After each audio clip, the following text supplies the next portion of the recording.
Hello everyone, आज है 20 जनवरी और आज इस वीडियो में हम बात करने जा रहे हैं हैप्पीएस्ट माइंड के बारे में। ठीक है, ₹850 का ये शेयर है। कल नतीजे आए थे और उसके बाद गिरावट देखने को मिली है, तकरीबन 2% की गिरावट है। इवन अगर बाजार जब खुला था तो उतनी बड़ी गिरावट नहीं थी हैप्पीएस्ट माइंड में। ऐसा नहीं था कि एकदम से खुला और टूट गया। ठीक है, ये एटलीस्ट उसी रेंज के आसपास था, लेकिन बाद में धीरे धीरे ये नीचे की तरफ जाता हुआ नजर आ रहा है। वीडियो में डिस्कस करेंगे कि जिस प्राइस पे हैप्पीएस्ट माइंड का शेयर ट्रेड कर रहा है वो प्राइस क्या खरीदारी के लिए अट्रैक्टिव है भी कि नहीं, और नतीजे कैसे आए हैं वो भी हम बातचीत करेंगे। लेकिन उससे पहले अगर आपने अभी तक चैनल को सब्सक्राइब नहीं किया है तो प्लीज अभी इसे सब्सक्राइब कर लीजिए, क्योंकि आगे भी बहुत सारे वीडियोस हैं जो काफी ज्यादा हेल्प करेंगे। तो हैप्पीएस्ट माइंड का जो शेयर है वो ₹850 का है और एक महीने में अगर हम देखें तो तकरीबन 7.5% की गिरावट भी है। और एक महीने का जो सबसे बड़ा लो था वो तकरीबन ₹850 के आसपास का ही था। वापस बाउंस बैक किया, वापस अभी वहीं पर जा रहा है। इवन अगर आप एक साल की बात करोगे तो पिछले एक साल में हैप्पीएस्ट माइंड के शेयर में गिरावट और भी ज्यादा है, 32 से 33% की गिरावट है।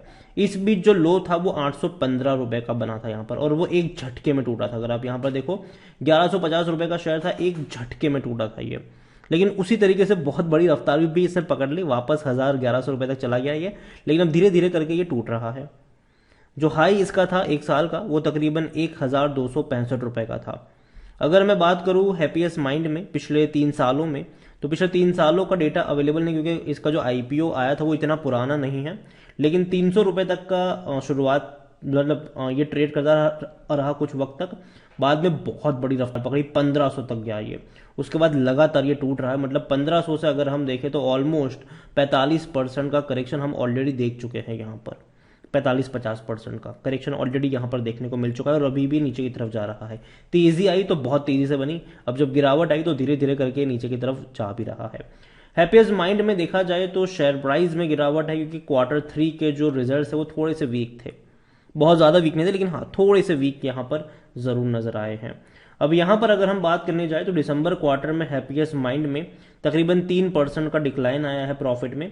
जो प्रॉफिट रहा है वो 57.60 करोड़ के आसपास का रहा है, जो कि कम है, क्योंकि पिछले साल इसी क्वार्टर में इनका जो प्रॉफिट था वो एटलीस्ट इनसे थोड़ा सा तो ज्यादा ही था। यहाँ पर अगर बात करें इनके रेवेन्यू के बारे में, उन सब के बारे में हम यहाँ पर डिस्कस भी करेंगे। लेकिन साथ ही साथ अगर हैप्पीएस्ट माइंड की अगर हम बात करें तो उनके जो एक्टिव क्लाइंट्स हैं वो इंक्रीज हुए हैं, 230 हुए हैं एंड ऑफ द दिसंबर 2023 के क्वार्टर में। पहले 226 क्लाइंट थे इनके, अभी बढ़ के 230 क्लाइंट्स हो चुके हैं हैप्पीएस्ट माइंड में। हैप्पीएस्ट माइंड की अगर आप बात करो तो स्टॉक अभी बेरिश कैंडल दिखा रहा है। स्पेशली अगर आप देखो तो लगातार नीचे की तरफ जा रहा है, जैसे मैंने आपको पहले ही दिखाया कि नीचे की तरफ ये मूव कर रहा है। तो कहीं ना कहीं जो करेक्शन है वो थोड़ा सा और गहरा सकता है आने वाले दौर में, लेकिन खरीदारी के मौके नीचे की तरफ जरूर बनेंगे। मिड कैप शेयर है, 12,600 करोड़ का इसका मार्केट कैप है। वॉल्यूम्स देखें तो काफी कम है, मुश्किल से 2 लाख का वॉल्यूम है, मतलब बहुत कम क्वांटिटी में शेयर ट्रेड हो रहे हैं। दिसंबर क्वार्टर में इनका रेवेन्यू तकरीबन 365 करोड़ रहा, जो इससे पहले 355 करोड़ था। पिछले साल दिसंबर में 285 करोड़ था। तो देखा जाए तो रेवेन्यू धीरे धीरे करके बढ़ रहे हैं। इनका मार्जिन बहुत अच्छा है। 365 करोड़ के रेवेन्यू में कंपनी 57-58 करोड़ का मुनाफा कर रही है। और वो देखा जाए तो पिछले क्वार्टर से, सितंबर से तकरीबन कम है, क्योंकि सितंबर में 59.41 का था इनका, 59.41 करोड़ का इनका रेवेन्यू, सॉरी प्रॉफिट था। तो उसके मुकाबले 3% कम रहा है। लेकिन पिछले साल 48-49 करोड़ का था, तो उसके मुकाबले ज्यादा ही है। लेकिन फिर भी इनके रेवेन्यू प्रॉफिट थोड़े से कम तो जरूर है, एटलीस्ट थोड़े से ज्यादा होने चाहिए थे। भले ही क्लाइंट्स इनके बड़े हैं, लेकिन फिर भी रेवेन्यू में भी आपको उस तरीके की रफ्तार और तेजी देखने को मिलनी चाहिए थी, जो कि मिली नहीं। हैप्पीएस्ट माइंड देखा जाए तो वॉल्यूम्स बहुत कम है, शायद लोगों की नज़र में भी नहीं है ये कंपनी। यहाँ पर देखा जाए तो 100% लोग according to money control user कह रहे हैं खरीदारी करो। तो मेरी बाइंग की रिकमेंडेशन है, लेकिन इस प्राइस पे नहीं। ठीक है, कहाँ पर है वो भी हम बात करेंगे आगे वीडियो में। और अगर आप देखोगे कंपनी में तो 2021 में आखिरी बार इनसाइडर ट्रांजैक्शन समरी हुई थी, उसके बाद कोई इनसाइडर ट्रांजैक्शन नहीं हुआ है। और डिविडेंड की अगर हम बात करें तो डिविडेंड बहुत कम पे कर रहा है ये आपको। इस पिछले साल इसने ₹2 करके ₹4 का इसने आपको डिविडेंड पे किया था। उससे पहले भी अगर आप देखो तो डिविडेंड कम ही था। ठीक है, तो कोई उतना एक्स्ट्रा ऑर्डिनरी डिविडेंड तो ये पे नहीं कर रहा है, काफी कम डिविडेंड पे कर रहा है बाकी आईटी कंपनी के मुकाबले। लेकिन रेवेन्यू इनके लगातार बढ़ रहे हैं। आप देखो 445 करोड़ के रेवेन्यू 590 करोड़ रहे, फिर 700 करोड़ रहे, फिर 760 करोड़ रहे, फिर 1033 करोड़ रहे। अभी इनके रेवेन्यू जो है वो 2023 फाइनेंशियल ईयर में अगर आप देखोगे तो बढ़ेंगे, तकरीबन आपको 1200 से 1500 करोड़ के आसपास के इनके रेवेन्यू देखने को मिलेंगे, क्योंकि ऑलरेडी इनकी जो एवरेज है वो तकरीबन 350 करोड़ के एवरेज देखने को मिल रही है। तो अच्छे रेवेन्यू कह सकते हो कि कंपनी कमा रही है। अगर हम ईयर ऑन ईयर बेस से कंपेयर करेंगे तो क्वार्टर ऑन क्वार्टर बेस के मुकाबले दिसंबर में थोड़ा सा कम है। प्रॉफिट भी अगर आप देखो तो अच्छे से इंक्रीज हुए हैं यहाँ पर। जो 2018 में कंपनी लॉस में थी 13 करोड़ की, वो 4 करोड़ के प्रॉफिट में आई। फिर 73 करोड़ का प्रॉफिट हुआ, फिर 161 करोड़ का प्रॉफिट हुआ, फिर 186 करोड़ का प्रॉफिट हुआ। और अभी भी इनका जो प्रॉफिट है वो 50 से 60 करोड़ क्वार्टरली है, जो कि एक्सपेक्टेशन है कि 200 से 250 करोड़ का प्रॉफिट या फाइनेंशियल ईयर 2023 में दिखा सकता है। हैप्पीएस्ट माइंड देखा जाए तो ईयर ऑन ईयर बेस पे अच्छा ग्रोथ जरूर है, लेकिन क्वार्टर ऑन क्वार्टर ग्रोथ नहीं है देखने को मिला, और यही वजह है कि शेयर टूट भी रहा है। और इवन अगर आप देखो परफॉर्मेंस कुछ खास अच्छा नहीं है एक साल में, जैसे कि आपने देखा कि गंदे तरीके से ये टूट रहा है।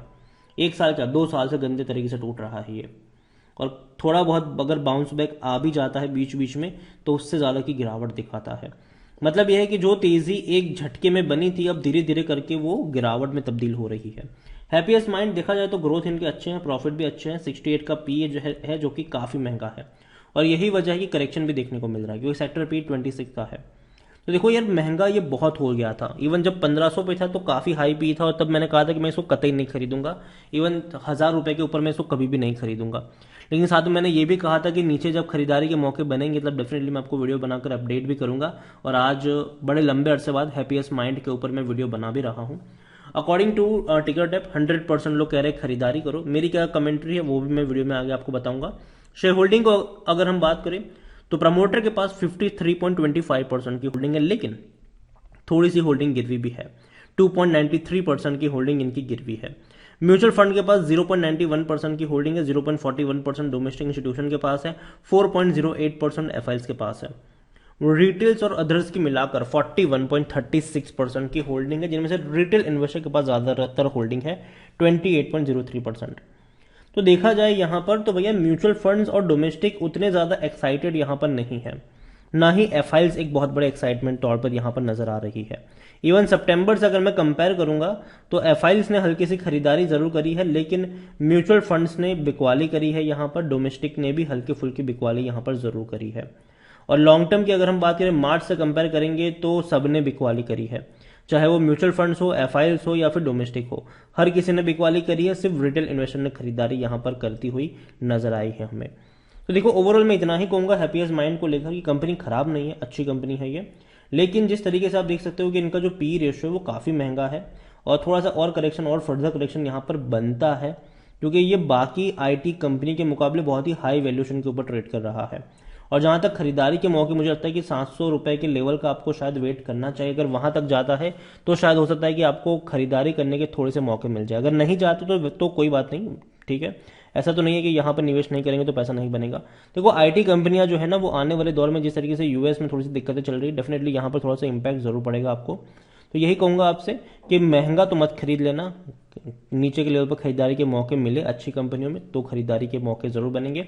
विप्रो की बात अगर हम करें, जैसे कि विप्रो 400 रुपए का मैंने पहले भी कहा था कि 400 के नीचे मिलता है खरीदारी कर सकते हो। इन्फोसिस की अगर हम बात करें, मैंने पहले भी कहा कि 1400 रुपए के आसपास मिले खरीदारी कर सकते हो, और खरीदारी करिए तो बने रहो, ठीक है। पहली चीज तो ये एससीएल मैंने पहले भी कहा था कि 1000 के नीचे डेफिनेटली खरीदारी के मौके हैं। अभी मैं नहीं खरीदूंगा एससीएल, लेकिन 1000 रुपए के नीचे डेफिनेटली खरीदारी के मौके हमेशा बनेंगे। वीडियो को यहीं पे एंड करूंगा। पसंद आया हो तो लाइक कर, शेयर कर, चैनल पर अगर पहली बार है तो प्लीज सब्सक्राइब करें। और हैप्पीएस्ट माइंड के बारे में आप क्या सोचते हैं, और आईटी कंपनी में से कौन सी कंपनी आपको पसंद है वो भी आप मुझे कमेंट में लिखकर बता सकते हैं। Thank you.